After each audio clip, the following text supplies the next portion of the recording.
വിശുദ്ധ റമദാൻ മാസത്തിന്റെ ഭാഗമായി സൗദി അറേബ്യയിൽ തടവുകാർക്ക് രാജകീയ മാപ്പ് പ്രഖ്യാപിച്ചു. സൽമാൻ രാജാവിന്റെ പ്രത്യേക നിർദ്ദേശപ്രകാരം പൊതു അവകാശ കേസുകളിൽ ഉൾപ്പെട്ടവർക്കാണ് ഈ ആനുകൂല്യം ലഭിക്കുക. ഉത്തരവിന് പിന്നാലെ തടവുകാരെ മോചിപ്പിക്കാനുള്ള നടപടികൾ ആഭ്യന്തര മന്ത്രാലയം വേഗത്തിലാക്കി.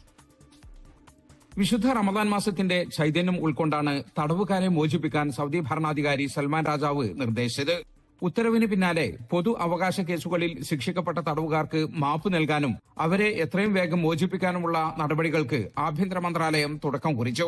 സ്വദേശികളും വിദേശികളുമായ നൂറുകണക്കിന് തടവുകാർക്ക് ഈ ഉത്തരവിന്റെ ഗുണഫലം ലഭിക്കും. ഉത്തരവ് അടിയന്തരമായി നടപ്പിലാക്കാൻ ആഭ്യന്തരമന്ത്രി Amir Abdul Aziz bin Saud bin Nayef ബന്ധപ്പെട്ട വകുപ്പുകൾക്ക് നിർദ്ദേശം നൽകി.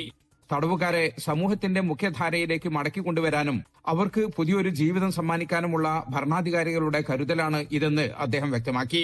ഭരണകൂടം തടവുകാരോട് കാണിക്കുന്ന ഈ വലിയ മാതൃകയ്ക്ക് സൽമാൻ രാജാവിനും കിരീടാവകാശി മുഹമ്മദ് ബിൻ സൽമാൻ രാജകുമാരനും ആഭ്യന്തരമന്ത്രി നന്ദി അറിയിച്ചു. പുണ്യമാസത്തിൽ അർഹരായ തടവുകാരെ ജയിൽ മോചിതരാക്കി കുടുംബത്തോടൊപ്പം ജീവിക്കാൻ അവസരമൊരുക്കുകയാണ് മന്ത്രാലയത്തിന്റെ ലക്ഷ്യം. 24 ജിദ്ദ. ലോകത്തെവിടെയായാലും ഏത് സമയത്തും 24 വാർത്തകളും ഓഗ്മെന്റഡ് റിയാലിറ്റി പാക്കേജുകളും എക്സ്പ്ലെയിനറുകളും വിശദമായി കാണാൻ ഞങ്ങളുടെ യൂട്യൂബ് ചാനൽ നിങ്ങൾക്ക് സബ്സ്ക്രൈബ് ചെയ്യാം.